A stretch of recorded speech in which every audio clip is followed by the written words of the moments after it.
ሰላም ጤና ይስጥልን ውድና የተከበራችሁ የአንድነት ሚዲያ ተከታታዮች እንደምን አላችሁ? ሚያዝያ 23 2017 ዓ.ም ከአንድነት ሚዲያ ዜና ይዘን መጥተናል። ተከታተሉን።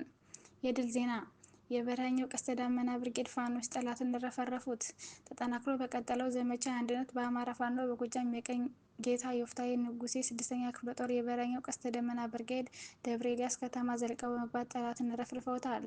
በዛሬው ዕለት ሚያዝያ 23 2017 ዓ.ም ቀስተ ደመና ብርጌድ በሁሉም ሻለቃዎች በብርጌዱ ዘመቻ መሪ በመቶ አለቃ አብርሃም ጸጋዬ እየተመሩ ደብረ ኤልያስ ከተማ በመግባት ከቴክኒክ አካባቢ እስከ ፋብሪካ አካባቢ ያለውን ቀጠና በመሸፈን ተጠግቶ በማደር ከጠዋቱ 12 ሰዓት ላይ ውጊያ በመክፈት አማራ ጠሉን የብልጽግና መንግስት የአብይ ወንበር አስጠባቂ ቡችላ ሚሊሻና ሰላም አስከባሪ አድማ በትን በብሬን በስናይፐር በክላሽ እና በአብራሪው ጥይት ሲያነዙት አርፍደዋል። ከጠዋቱ 12 ሰዓት እስከ ጠዋቱ 1 ሰዓት ተኩል ለ1 ሰዓት ተኩል ያህል የቆየ ለረዥም ሰዓት የእጅ በእጅ ውጊያ የተደረገበት ለአስጨራሽ ትንቅንቅ የታየበትና ታላቅ ድል የተገኘበት አውደ ውጊያ ነው። ተናዳፊዎቹ ቀስተ ደመናዎች እስከ መሀል ከተማ ዘልቀው በመግባት አደባባይ ላይ ብዙ ሚሊሻዎችንና አድማ በትን ረፍርፈው እንዲሁም ለመቁረጥ ከአበሸም ካምፕ ወደ ፋብሪካ የመጣውን የመከላከያ ሰራዊት ደፍጠው በመጠበቅ እጅ በእጅ በመግጠም አይቀጡ ቅጣት በመቅጣትና ሙትና ቁስለኛ አድርገው ተመልሰዋል። በዚህ አስደናቂ ውጊያ የተገኘው ድል ጠላት አስክሬንና ቁስለኛ ሲጎትት በአምቡላንስና በአይሱዙ እያመላለሰ መረጃ እንዳይወጣበት ካምፕ እያስገባ ሲከምር አርፍዷል። ጠላት በእጅጉ ስለተመታ ያገኙትን የከተማ ነዋሪ ሁሉ እየደበደቡ ይገኛል። በዚህም እማኞቻችን ለመጠጋት ባለመቻላቸው በቁጥር ማወቅ አልተቻለም።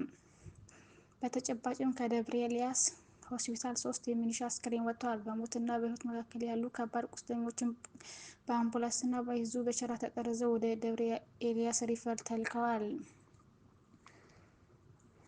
በሌላ ዜና አሳዛኝ የንጹሃን ጭፍጨፋ በጃዊ የብልጽግና ጨፍጫፊው ሰራዊት አንድ የአእምሮ ህሙማን ጨምሮ ንጹሃን በግፍ ረሽኗል።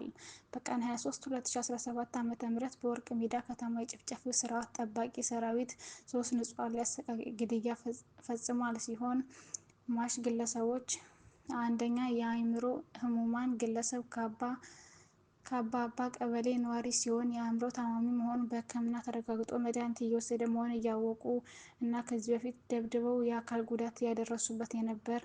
ሁለተኛ ቄስ አብርሃም ከቤተ ክርስቲያን ኪዳን አድርሰው ከንጋቱ 12 ሰዓት ወደ ቤቱ ሲመለስ በአሰቃቂ ሁኔታ ገድለዋቸዋል።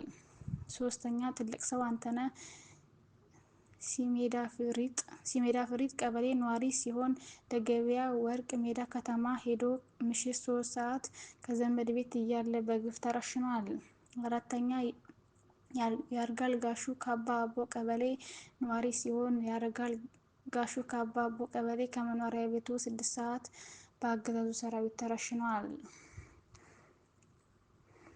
በሌላ ግንባር የአማራ ፋኖ አንድነት በጎንደር ራስ አሞራ ውብነህ 3ኛ ኮር እንደ እዝ በተጀመረው ቀጠና ከጠላት በማጽዳት ወደፊት እየተራመደ ዘመቻ ራስ አሞራ ውብነህ 3ኛ ኮር ዛሬም የብልጽግና አሽከር የሆኑ አድማ ብተናና ሚሊሻ በጠያይሞቹ ሲገረፍ ውሏል። በሌላ ዜና ዘመቻ አንድነት በወሎ ቤተ አማራ ግንባር የአማራ ፋኖ በወሎ ቤተ አማራ ልጅ ኢያሱ ኮር የጎፍ ክፍለ ጦር ንጉስ ሙጃሂድ ብርጌድ ለተከታታይ ወራት ያሰለጠናቸውን ፋኖች በዛሬው ዕለት ማለትም ሚያዝያ 23 2017 ዓ.ም በደማቅ ሁኔታ አስመርቋል። በምረቃ ስነ ስርዓቱ ላይ የጎፍ ክፍለ ጦር አመራሮች እና የንጉስ ሙጃሂድ ብርጌድ አመራሮች እንዲሁም የተለያዩ የማህበረሰብ ክፍሎች የተገኙበት ሲሆን የክፍለ ጦርና የብርጌዱ አመራሮች ለተመራቂ ፋኖች እንኳን አደረሳችሁ መልእክት በማስተላለፍና ቃል በማስገባት ለህልውና ተጋድሎ ዝግጁ አድርገው ወደ ምደባ ሸኝተዋቸዋል። ባለፉት ጊዜያት በርካታ ስልጠናዎችን እያደረገ በሰው ኃይል ራሱን ያደራጀና እያሳደገ ያለው በአርበኛ ሰለሞን አሊ የሚመራው ልጅ ኢያሱ ኮር አሁንም ይህንኑ ተግባሩን በየጎፍ ክፍለ ጦር አጠናክሮ ቀጥሏል። የአማራ ህዝብ የህልውና ተጋድሎ ለድልና ነጻነት እስኪበቃ ድረስ ስልጠናው ተጠናክሮ እንደሚቀጥልም የየጎፍ ክፍለ ጦር የንጉስ ሙጃሂድ ብርጌድ አመራሮች ገልጸዋል። አድማጮቻችን ለዛሬ የነበረን ዜና ይህንን ይመስላል። በቀጣይ እስከምንገናኝ መልካም ጊዜ ይሁንላችሁ።